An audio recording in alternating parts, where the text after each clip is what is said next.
안녕하십니까. 5월 25일 화요일입니다. 오늘도 힘차게 출발하는, 예수님과 함께 출발하는 하루 되시기를 바랍니다. 오늘 잠언 13장 14절에서 25절 말씀인데요.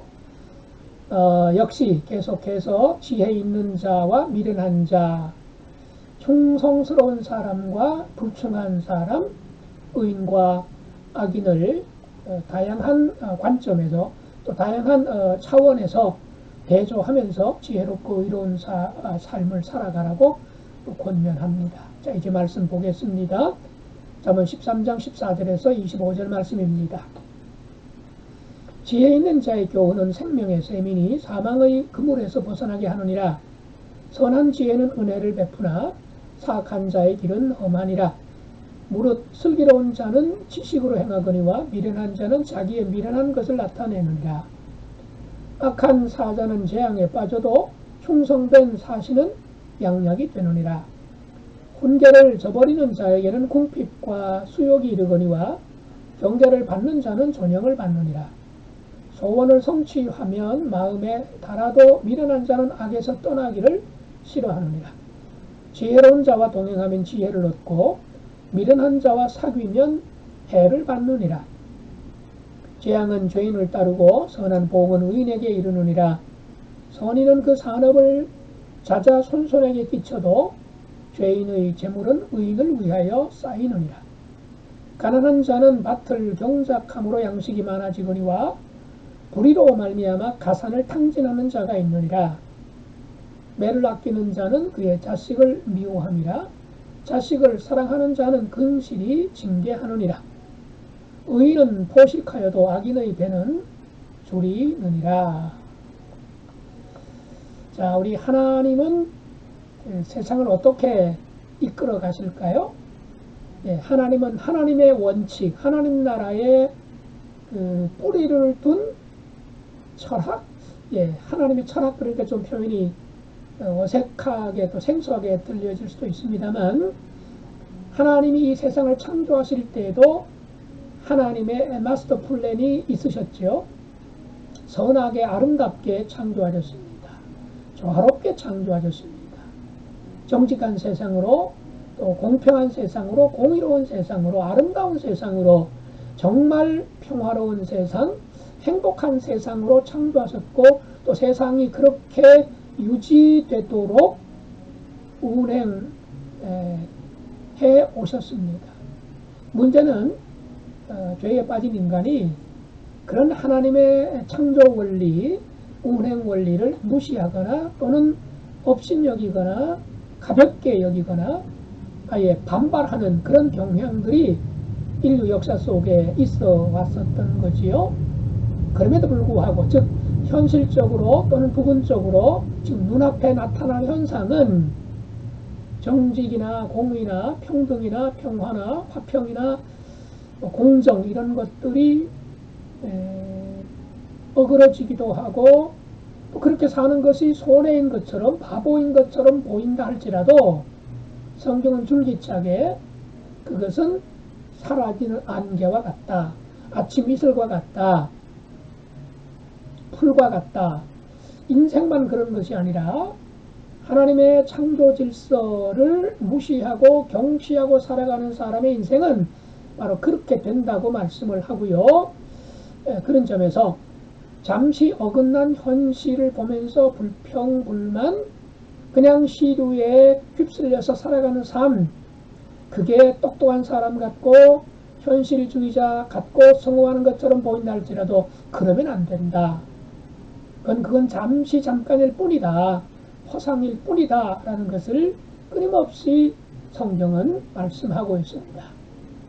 그래서 하나님은 결국에는 세상을 바로 잡으실 것이요, 새하늘 새 땅, 다시 눈물이 없고 아픔이 없고 고통이 없는 그런 세상은 바로 하나님의 창조 원리에 온전하게 기초한 천국을 묘사하고 있는 겁니다. 그날을 우리가 바라보면서 살아가는 것이 우리 그리스도인의 삶이 아니겠습니까? 지금 눈앞에 있는 현실보다는 좀 고개를 들고 멀리까지 내다보는 하나님 나라 완성을 향하여 우리의 시선을 고정하고 그것을 향하여 달려간다면 세상은 좀 더 나아질 것이고 우리의 삶도 더 거룩해질 수가 있을 것입니다. 14절 18절에서는요 지혜의 교훈과 말씀의 훈계를 잘 받아들이는 것이 구원의 길이라는 그런 내용을 말씀합니다. 그러니까 우리가 예수님을 믿고 구원받는 이른바 턱걸이 구원 거기서 끝나지 말고 그것으로 만족하지 말고 구원받은 나로 말미암아 내 배에서 생수의 강이 흘러 넘쳐서 나만 그 물을 마시고 시원하게 살아가는 인생이 아니라 그 흘러나오는 물을 계속해서 주변으로 흘려 보내주는 것 그게 바로 아브라함에게 약속하셨던 복의 근원으로 살아가는 삶이죠. 그래서 그리스도인 주변에는 그리스도인 때문에 시원한 사람들이 늘어나야 되겠고 교회 때문에 교회 주변에 있는 지역사회가 시원하게 되는 것 이게 바로 하나님 나라를 지향하며 살아가는 모습입니다. 그것을 바로 하나님께서 우리에게 원하고 계시는 거지요. 그 점에서 우리는 어떻게 나는 내 배에서 생수의 강이 흘러나고 있는지 아니면 늘 그냥 쪼들리고 갈급하고 그냥 헐떡이고 살아가는지 먼저 우리 자신이 말씀으로 충만하고 성령으로 충만하고 또 기도 생활하면서 하나님과의 관계가 정말로 친밀하고 밀도 있는 삶을 하고 또 그것을 내가 마음껏 누리면서 그 누리는 기쁨과 넘치는 은혜로 그것을 이제 흘려 보내주는 삶 이게 그리스도인의 삶이고 교회의 모습입니다. 자, 그 점에서 우리는 그리스도의 대사이기도 합니다. 여러분 대사 알잖아요.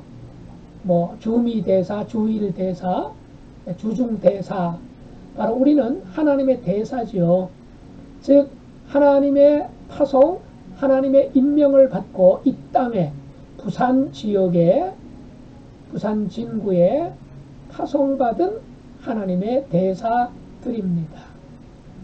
대사는 항상 자기를 파견한 정부, 대통령의 의중을 파악하고 자기 조국의 유익을 위해서 애쓰고 외교하고 힘쓰는 것 아니겠습니까? 그게 대사의 존재 목적 아니겠습니까?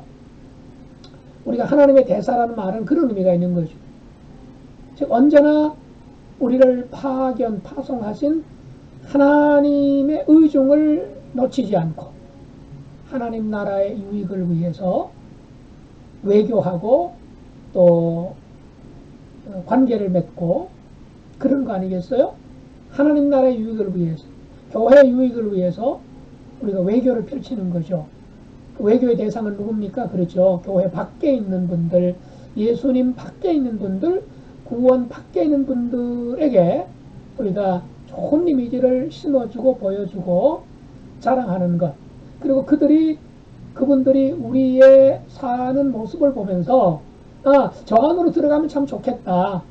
그런 그 매력을 느낄 수 있는 이게 바로 하나님의 대사로 이 땅에 파견된 우리가 또 교회가 해야 될 모습이 되는 거지요. 그런데 17절 악한 사자는 재앙에 빠져도 여기 악한 사자라 할 때 사자가 바로 대사를 말하는 거예요. 대사가 대사답지 못하면 악한 대사가 되는 거죠. 오히려 없는 것만 못하게 되는 거죠. 기독교인 때문에 말이 많다. 교회 때문에 세상이 시끄럽다. 문제가 커졌다. 비난받고 욕먹고 손가락질 받고 바로 이게 악한 사자의 모습이지. 근데 그렇게 되면 재앙에 빠진다는 거죠. 교회가 침체가 되고 기독교의 위상이 점점 떨어지는 것 이게 지금 넓은 의미에서 재앙으로 볼 수가 있는 것 아니겠습니까? 반대로 충성된 사실은 양약이 되느니라. 그렇습니다. 정말 그 대사관의 역할을 잘 감당할 때 그 나라와 우리나라의 관계는 더 좋아지지 않겠습니까? 또 그 나라에 살고 있는 우리 교민들도 훨씬 더 긍지를 가지고 살아갈 수 있지 않겠습니까? 마찬가지입니다. 하나님 나라의 대사, 하나님 나라에 사시는 우리가 이 땅에서, 부산에서 우리가 살고 있는 지역 속에서 충성스럽게 살아갈 때, 신실하게 살아갈 때 지혜로운 사람으로, 정직한 사람으로 감사하면서 섬기면서 살아가게 되면 어떻게 될까요? 예, 양약이 되는 거죠. 양약, 좋은 약이 되는 겁니다.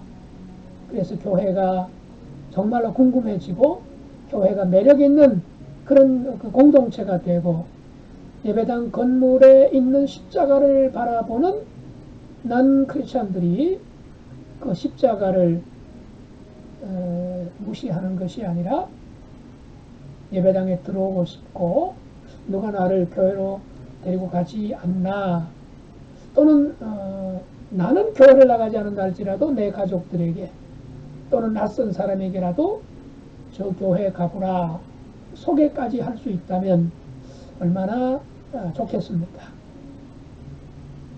예, 우리는 그리스도의 사신으로 그리스도의 대사로 이 땅에 살고 있습니다. 그 점에서 우리가 늘 긍지를 가지고 나는 하나님의 부름을 받고 그리스도께서 파송하신 하나님 나라의 대사이다. 우리 집은 대사관이고 집은 작은 대사관, 우리 교회는 큰 대사관이다. 이런 생각 하면서 살아가면 어떨까 싶습니다. 이 10절 말씀을 보겠습니다. 지혜로운 자와 동행하면 지혜를 얻고 미련한 자와 사귀면 해를 받느니라.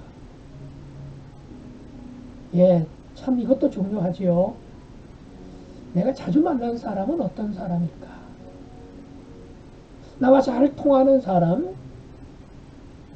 내 속마음까지 털어놓을 수 있는, 또 내 고민과 아픔, 상처까지도 털어놓을 수 있는 사람은 어떤 부류에 속하는 사람일까? 그 사람의 친구를 보면 그 사람을 안다는 말도 있지 않습니까? 내가 자주 만나는 사람, 가족을 포함해서 이들을 중요한 타인이라 그렇게 말을 하죠. 여러분은 어떤 사람을 중요한 타인으로 두고 있으십니까? 유유상종이란 말 아시죠? 이른바 끼리끼리 모인다는 뜻 아니겠습니까? 자기들끼리는 재미있는데 서로 남 흉보면서 재미있어 한다면 그건 정말 문제가 있는 유유상종이 되는 거죠. 늘 불평하고 원망하고 비꼬고 비아냥거리고 그런 것들 때문에 깔깔거리고 그것 때문에 어떤 동질의식을 느낀다면 그 그룹은 발전이 없죠. 자꾸 부정적인 가치관, 인생관이 자기도 모르게 자리를 잡게 되지 않겠습니까? 반면에 정말 모이고 싶고 은혜가 되는 말, 신앙에 도움이 되는 말을 할 수 있고 내가 지난주에 말씀을 들었는데 그 말씀 중에 은혜되는 말씀은 이러이러한 말씀이었다. 내 가슴에 파고들었던 말씀은 이런 말씀이었는데 그 말씀 때문에 내가 많이 깨닫고 하나님 앞에 회개 기도를 했다. 이런 말씀들을 나눌 수 있다면 얼마나 좋은 그룹이 되겠습니까? 또 말씀은 이렇게 말씀하고 있는데 또 설교는 이런 말씀이었는데 나는 그 말씀을 그렇게 생각하지 않고 이렇게 생각한다. 이런 것도 얼마나 좋겠습니까? 그렇게 해서 함께 말씀을 중심으로 또는 매일 성경으로 읽는 이 잠언 말씀, 오늘 말씀의 본문은 여기였는데 이 구절들 중에 나에게 가장 가까이 와닿는 말씀은 몇 절이었다. 이런 것들을 유튜브 영상을 통해서 또는 스마트폰을 통해서 전화를 통해서 이렇게 나눌 수 있다면 이것 또한 귀한 모임이 아니겠습니까? 예, 지혜로운 자와 동행하면 지혜를 얻습니다. 미련한 자와 동행하면 미련하게 될 가능성이 높습니다. 예, 그 점에서 우리가 가까이 하는 사람, 자주 만나는 사람을 잘 선택해야 됩니다.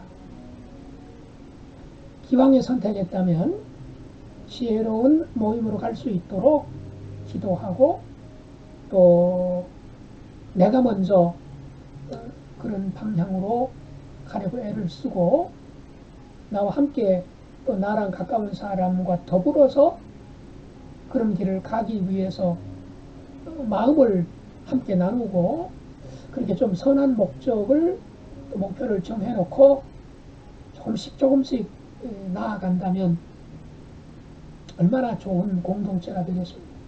그게 코이노니아, 교제하는 거죠. 단순히 수다 떠는 것이 교제가 아니라 거룩한 교제, 신앙을 바탕으로 한 그리고 신앙의 성숙을 향한 믿음의 형상을 위해서 나아가는 그런 교제, 이게 이제 코이노니아가 되는 거죠. 바로 그 자리에 하나님이 계시고 그 자리에 성령님이 계신다. 우리가 모일 때마다 우리가 수다 떨 때 예수님도 바로 옆에 계신다. 이런 생각을 가지고 하는 수다. 예, 그건 수다는 거룩한 수다, 은혜로운 수다가 될 수가 있는 거죠. 물론 말이죠. 사람이 비판하지 않을 수 없죠. 성경은 비판 그 자체를 부정적으로는 보지 않습니다. 비판하되 건강한 비판 또는 대안이 있는 비판이면 얼마나 좋겠습니까? 자, 누구와 동행하는지, 오늘 누구와 만날 것인지, 나는 지난 한 주간 동안 또는 나는 지난 한 달 또는 1년 동안 최근 몇 년 동안 내가 자주 만난 사람들이 누구누구고 그 사람들은 어떤 신앙과 어떤 믿음과 어떤 종교를 또 어떤 의식, 어떤 생각을 주로 가지고 살아가는가 한번 확인해 보면 어떨까 싶습니다. 무엇보다 나는 과연 어떤 사람인가? 나는 내가 자주 만나는 사람들에게 거룩한 영향력을 많이 미치는 사람인가? 아니면 그냥 세속적인 그런 수다만 또는 정보만 주고마는 사람인가? 점검해 볼 필요. 예, 그러면서 좀 우리 모임을 더 멋있게, 거룩하게, 깨끗하게, 진실되게 만들어갈 수 있다면 참으로 하나님을 기쁘시게 해드리는 그런 그룹, 그런 만남이 될 줄로 믿습니다. 기도하십시다. 오늘도 귀한 말씀 주셨습니다. 하나님 우리 아버지, 우리 모두는 그리스도의 대사요, 하나님의 부름을 받고 예수님의 보냄을 받은 하나님 나라의 대사임을 잊지 않게 하소서. 우리를 파송하신 하나님을 의식하며 하나님 나라의 유익을 위해서 외교전을 펼치고 교회 안으로 많은 교회 밖 사람들을 이끌어내는 데에 그들에게 교회가 매력 있는 곳이라는 생각을 심어주는 데 힘쓰게 해 주옵소서. 또한 내가 만나는 사람들은 주로 어떤 부류에 속한 사람인지, 나는 미련한 쪽에 아니면 지혜로운 쪽에 어느 쪽에 더 가까운 사람인지, 내가 사람들을 만나서 주로 어떤 이야기들을 많이 나누고 듣고 있는지 돌아보면서 정말 거룩한 교제가 이루어지는, 코이노니아가 이루어지는 그 자리에 예수님이 함께 하신다는 생각 속에서 우리의 만남이, 우리의 교제가, 우리의 수다가 이어갈 수 있도록 축복하여 주시옵소서. 예수님 이름으로 기도드리옵나이다. 아멘.